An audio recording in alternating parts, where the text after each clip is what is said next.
I have an interesting treat for you today.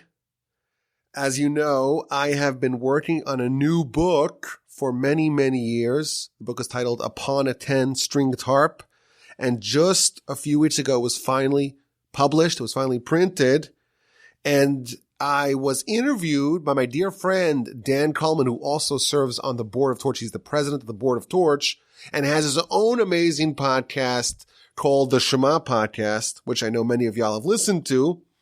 And given that this week is our fundraiser at givetorch.org, and as you know, there's been a whole blitz of podcasts across the entire suite of Torch podcasts, and there's a little bit of a tradition here at Torch that every year during the fundraiser, we also have an interview, and I get interviewed. We did it last year, but we're making a tradition. I get interviewed by my dear friend Dan Coleman. So this year I said, well, my book was just published. Maybe interview me about the book.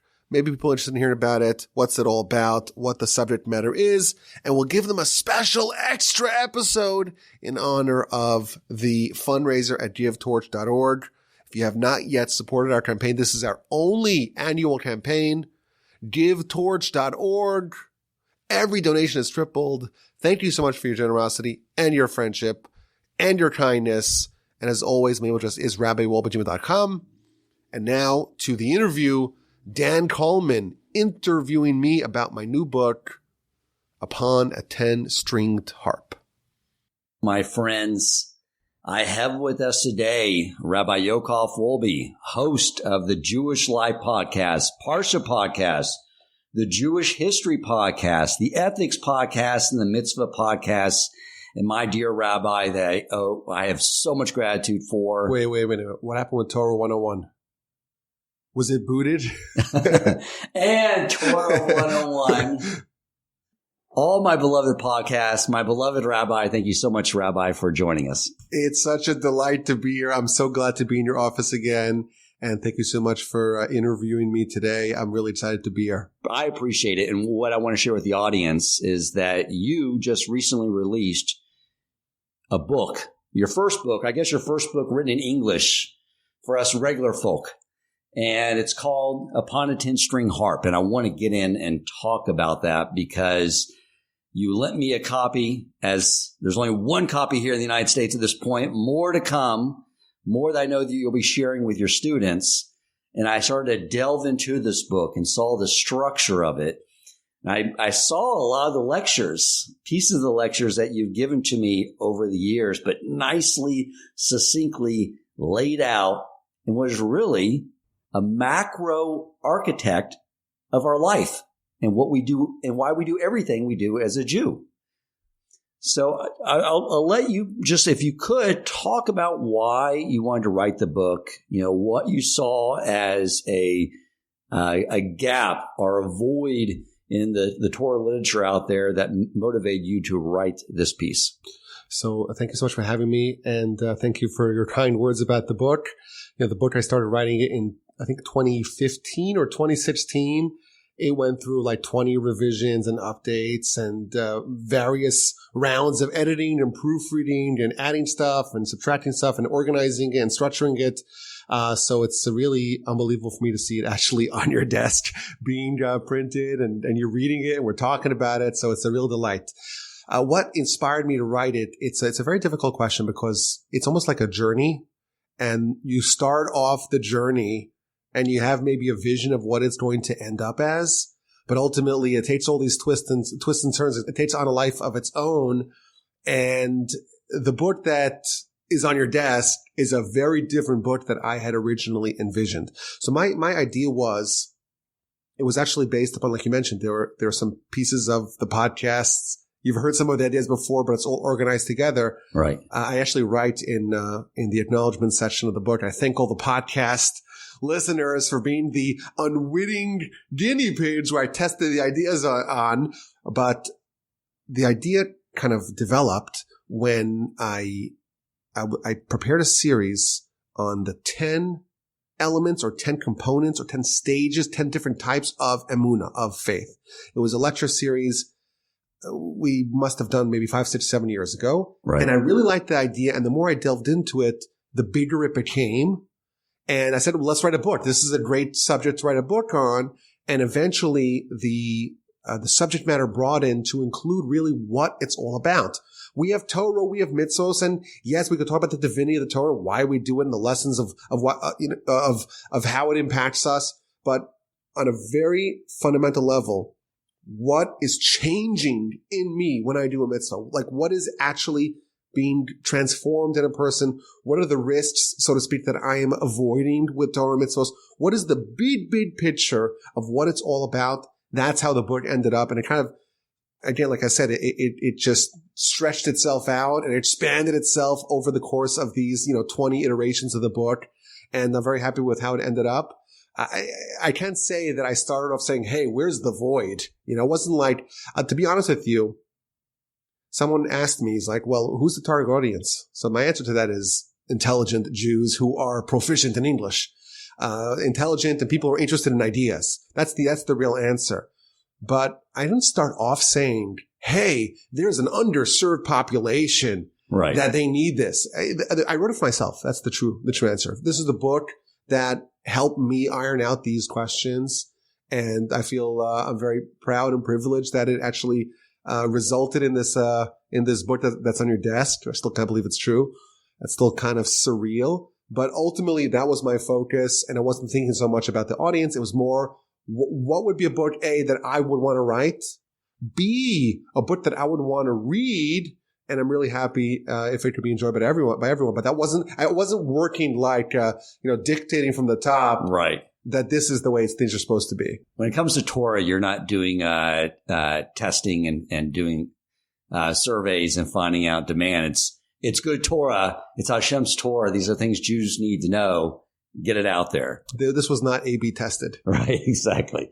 So, I would say the target audience is every Jew. When I was, I've just started reading it, but I've looked over the framework and the chapters and I sort of know the overall structure for it.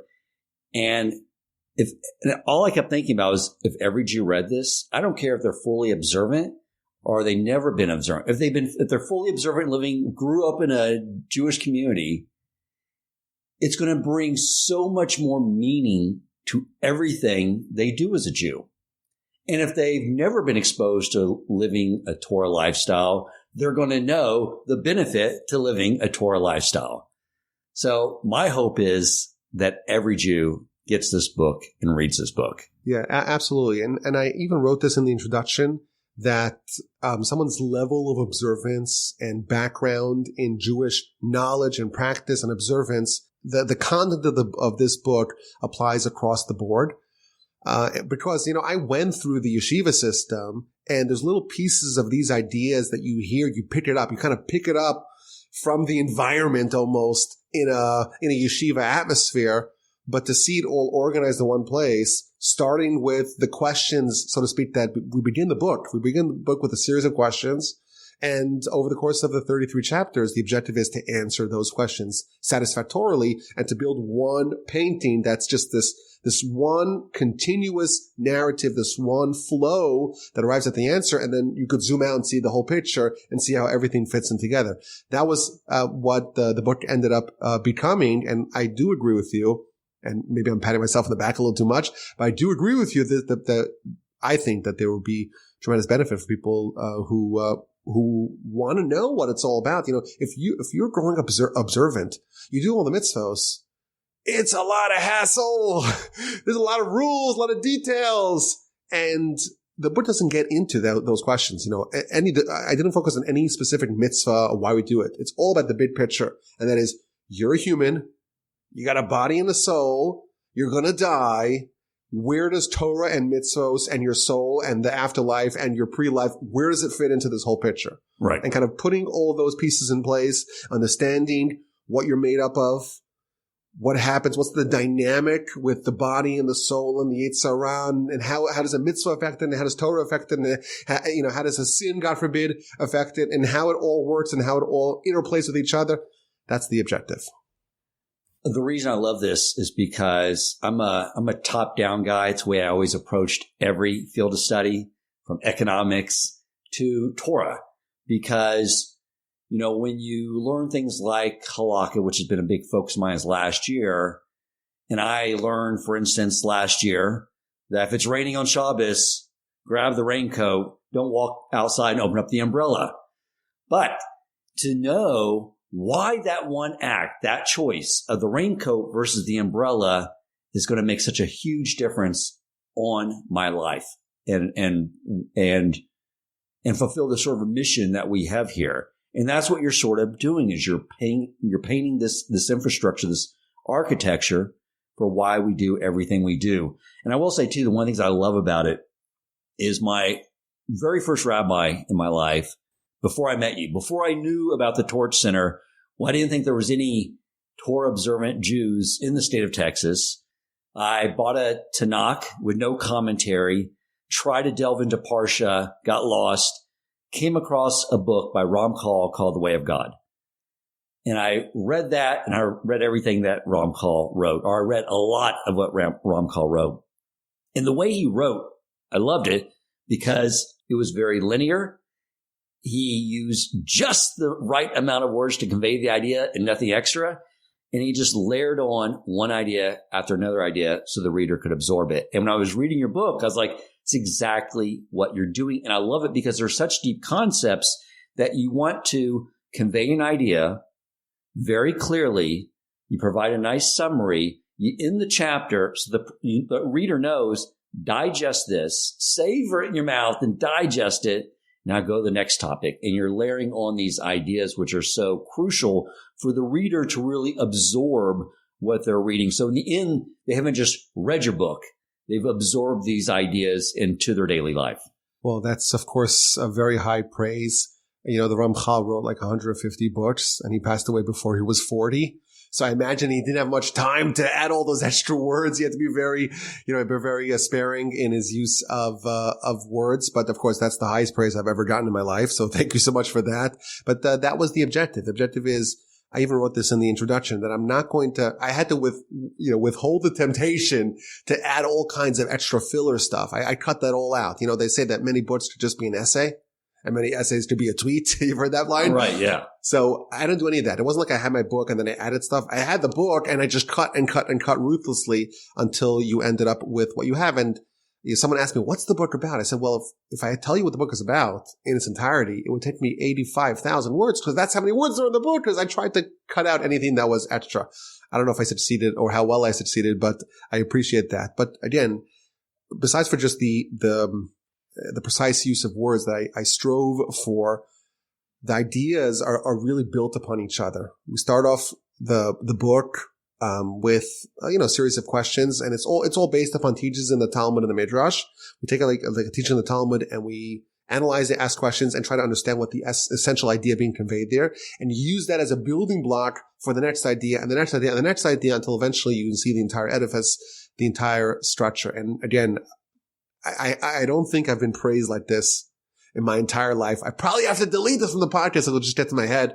But very kind for you to say that, and it means a great deal to me. So when you wrote the book, it's built into 5 main parts. Talk a little bit about those parts and give the listeners sort of an understanding of the framework of where you're going with this book. Okay, so part 1 is almost like a diagnosis. We are here to do mitzvos. Mitzvos help us perfect ourselves, the Midrash says. Well, if we need mitzvos to perfect ourselves, it must mean that we are imperfect.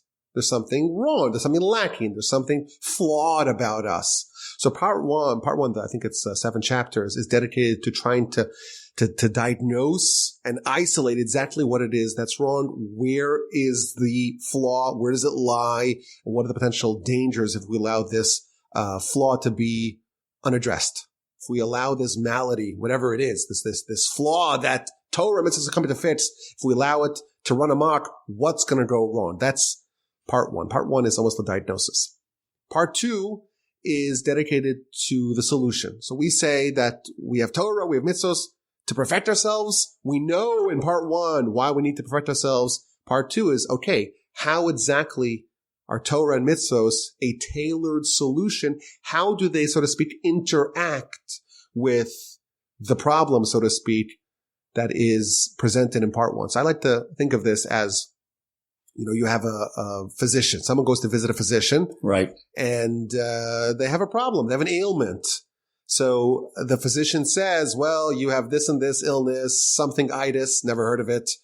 And here's the fancy, long, unpronounceable medication that you need. Take this prescription and go to the pharmacy and you'll be healed. So one patient takes the prescription, goes to the pharmacy and takes the medicine and is healed. And then there's the second kind of patient. They call him in Israel the nudnik. Says, wait a minute, physician, doc, tell me exactly what is the problem. Explain this illness to me. Explain the diagnosis. Don't just give me a fancy name of a word that I never heard of. I want to understand exactly how it's interacting with me, what the threat is, where does it lie, etc.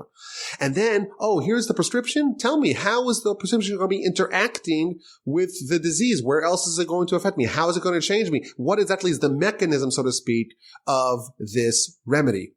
This book is working for principle that Torah and mitzvahs are there to fix our flaws. Some people say, you know what, I'll just do Torah and mitzvahs and my flaws will be fixed. If that is your attitude, God bless you. You don't need this book. If you're like patient number 2 and you say, wait a minute, I'm flawed. Where's the flaw? What exactly is the flaw? Where does it lie? What are the risks? Explain to me the disease. That's part 1. Explain to me how the remedy works out and how it addresses the flaw. That's part 2. Part 3 is almost like, it's probably the most practical part of the book, because most of it, like you said, is just the architecture to understand the concept, the construct, so to speak, of how Torah and mitzvahs work and interrelate with a person. Part 3 is the most active part, I would say the most practical part of the book, where we talk about, okay, now that we understand a little bit of how this works, essentially part 3 is taking a teaching in the Talmud. It's just 2 lines in the Talmud, and it's like 5 or 6 chapters in the book to understand exactly, like kind of, it's the actualization, so to speak, of what we find out in part 2. Part 4 looks at the giants of yore. We're proposing an understanding of what Torah and mitzvahs are, and on the highest level possible, the 50,000 foot view. Part 4 says, okay, Abraham, how does he fit into this? Moses, how does he fit into this? The great tzaddikim, the great righteous people of yore, prophets, how does it all fit in? So we look at the giants of our history and see how they fit into this paradigm. And part 5... Wait, so in part 4, you're sort of like laying out like this is what it looks at completion. Yes, exactly. And it goes all the way back to part 1. When we look at the flaws featured in man in part 1 and how they are, so to speak, outlined, we look at what it looks like when it's fixed, and it all fits perfectly. It's like a perfect match between, Moshe and Abraham, and to see exactly what they became and how exactly their greatness is expressed. Part 5 talks about the afterlife. The belief, the central belief that we have is that our soul existed before we were alive. Our soul will exist after we are dead. That is the basic principle of our belief. Okay, what happens to us after we die? So incidentally, I'll tell you, I did do a recent podcast on Torah 101, the podcast channel you forgot. Torah 101, I did a podcast this week, what happens after you die? But the big picture, the basic idea is after you die, well, it depends. If you're really righteous, you end up in a really, really good place. If you're really wicked, it's not as good. Right? That we know. But the book is based upon the idea that mitzvos and Torah, that's the best thing you could do to stockpile reward and merit for the next word, for the afterlife. So what happens after you die, and specifically Olam Haba, which is the ultimate goal, It's not the afterlife per se. It's not Gehenna, Gan Eden, paradise, resurrection. Even the resurrection is related to it. But the end goal is Olam Haba. So understanding what does it mean, Olam Haba? What is this idea of spiritual pleasure? How does it fit in to the principles essentially laid out, delineated in the book? And finally, the book concludes with two chapters that talk about, okay, if getting to Olam Haba is the goal, what do I need to do? What are the various different paths to get there? And the final epilogue of the book, even though it's not called the epilogue, because the publisher said, you don't have an epilogue in a nonfiction book, but that's okay. The final chapter of the book is kind of wrapping up the entire book together from beginning to end and showing how, Adam, before his sin, And the beginning of the Torah is, so to speak, completed by Moshe at the end of the Torah. And thus concludes the book with the words, may we merit to praise God upon a 10-stringed harp, which is how we praise God in Olam Haba. So talk about that, the name of the book. Where did that come from? So in the introduction, I write that there's really 3 reasons why I named this book. Alei Asor, which means upon a 10-stringed harp, based upon a verse in Psalms, in Tehillim. The verse says that when, in the future, well, let me set this up.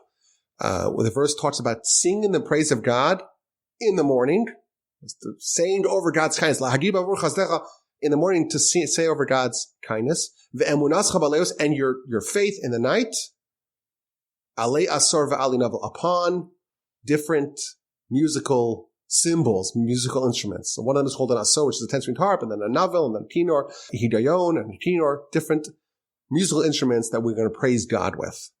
And the Talmud says that in this world, we praise God with a harp comprised of 7 strings.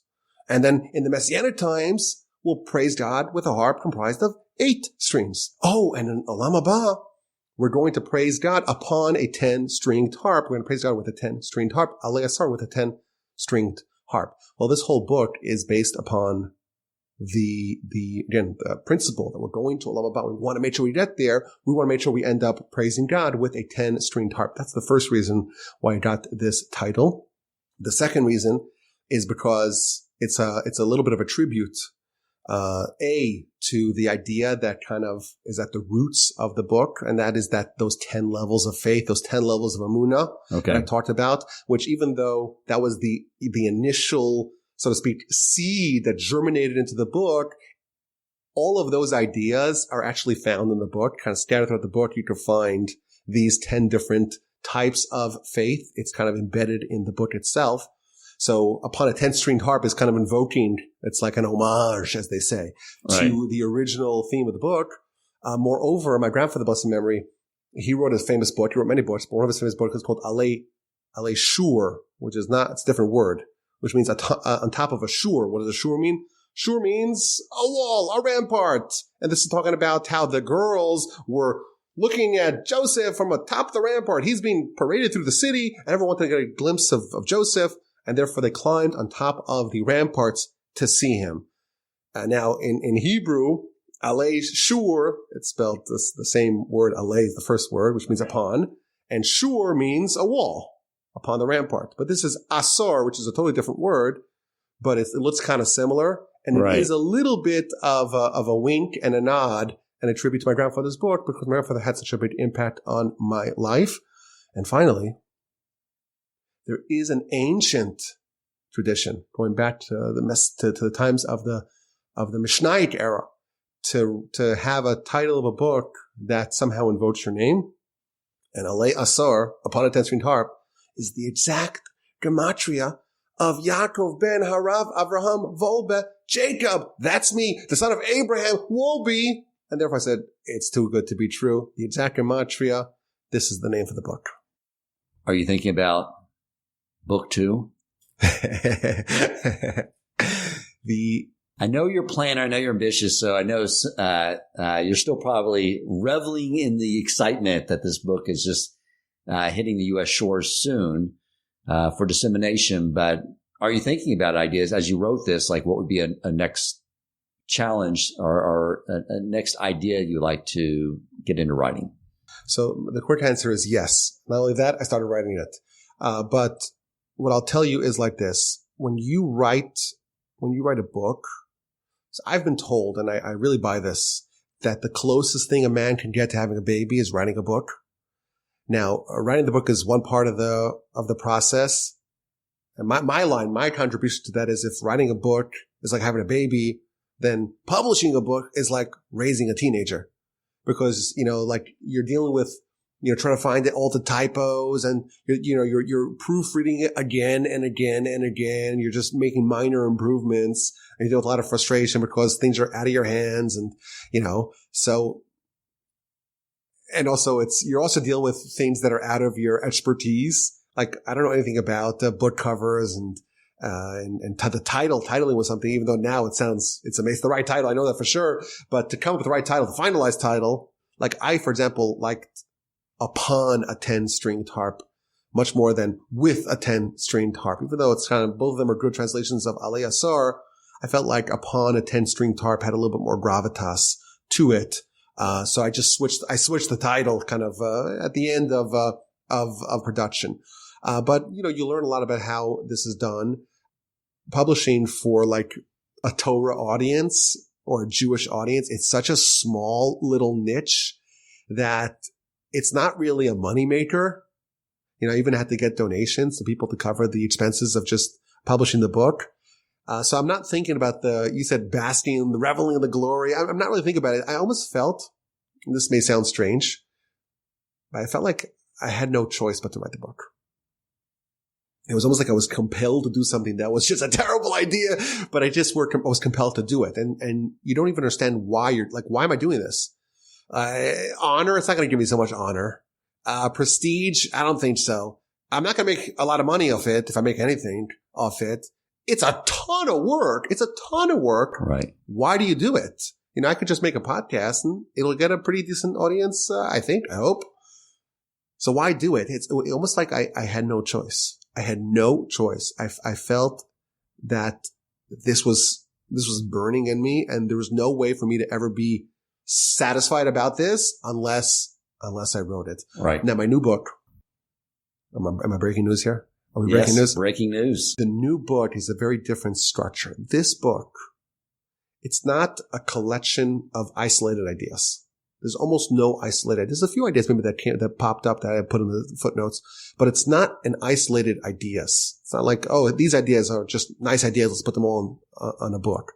It's one idea. It's one process. It's like you said, one architecture, one framework. And there is a continuity from chapter 1 to chapter 33. My next book is not going to be like that. It's going to be, every chapter is going to be discrete, even though the big picture is going to be one general theme. But please God, with the help of the Almighty, if I write this, please God. But that kind of book, I think, is a lot easier to write, because every chapter is kind of self-contained, siloed off by itself, as long as part of the same general theme. It's connected. But this here, chapter 1, chapter 2, I'm building ideas here one after another, trying to arrive at the goal of understanding really the big picture of Torah, mitzvos, the soul, the body, the Yetzirah, how they all interrelate, what are the mechanisms, what are the interrelationships, how do they interface with each other, and how there's the ripple effect of you making choices and how it affects every other part of this very, very complex and integrated system. Wonderful. So how is someone going to go about getting a hold of this book? Someone listening. So we used a publisher in Israel, out of Israel, called Mosaica Press. They were wonderful publishing house, and the book is already for sale in Israel. However, my dad told me he went to every store and they're already sold out. So that's a problem. Wow. Maybe I was a little bit maybe too diffident about the books that, how many books to print. I'm like, who's going to want to buy it? Who's going to want to buy it? I printed as very relatively few copies. And as a result of that, I've heard it's sold out in Israel. But, January 23rd, the publisher told me they put it on a boat and now it's on the way to the United States. Like I said, I have one copy. But besides for that, I don't have any copies. But I will tell you, the Torch Center, we bought 400 copies of the book. And as you know, today we're having a fundraiser at givetorch.org. And every donor of more than $500 or more, is going to get a free signed copy. I'm going to sit down once all the books arrive and I'm going to sign them and inscribe them until my arm feels totally numb. And I'm going to send a free copy to everyone who gives $500 or more. This is an organization that people anyhow want to support. Right. So I feel like this gives them a nice little nudge to get over the hump and to give a nice and generous contribution. It's going to be for sale in the United States. We're using a distributor called the Feldheim Distributors. They are one of the biggest Jewish book distributors. Yeah. It's available in all the Jewish bookstores. It's also available online upon a 10-stringed harp. If it's out of stock, if it's sold out, it's my fault because I printed too few of them. But I kind of like that in a weird way, that it has a certain air of exclusivity. Right. I like it, but we hope to have some books. So if someone wants to buy a book, first of all, thank you. How flattering is that for me to know that someone wants to buy the book? But send me an email, rebel@gmail.com. Should be able to have one available. We can ship it to you. But ideally, my ideal plan is that the people who love what we do, who listen to our podcast and study from us and want to contribute, just need a little nudge, a little encouragement to make a nice donation. Right now at givetorch.org, every donation over $500 will get a free signed copy. Maybe we'll give a copy as well for people who give a lower. I'm not promising anything, but definitely if it's over $500, we're going to send you a free signed copy. I'm going to sign it, even though I really want my wife to kind of fill it in for me. Just pretend that she's me because my arm's hurting. But I'm going to sign it. And again, thank you to everyone who's listening, who wants to support the great work of Torch at givetorch.org and wants to engage with more of what we do. It's just such an honor. It's an amazing feeling to me to know that there are people who want to spend time listening to me talk. I take my kids to listen to me. And then somehow in the podcast, people want to listen. It's really gratifying. And frankly, it's sometimes mystifying and certainly humbling to know that people want to listen and enjoy and want to partake in what we do and want to contribute towards it. givetorch.org. And again, the book is called Alei Asar, Upon a 10-Stringed Harp. And I can't believe it's actually written. It's kind of surreal to hold it. It really was a strange feeling when it arrived in the mail because, the publisher, they ship it all in boxes in a ship. Right. And they sent me one copy via airmail. I couldn't believe it. I'm like, wow, they really came out stunning. It really is great. And I don't think there's any typos. I haven't found any. I've looked. I haven't found any. So that makes me really happy because if we're going to do it, you want to make sure you do it right. You can't really edit it in post like we do in the podcast. Right.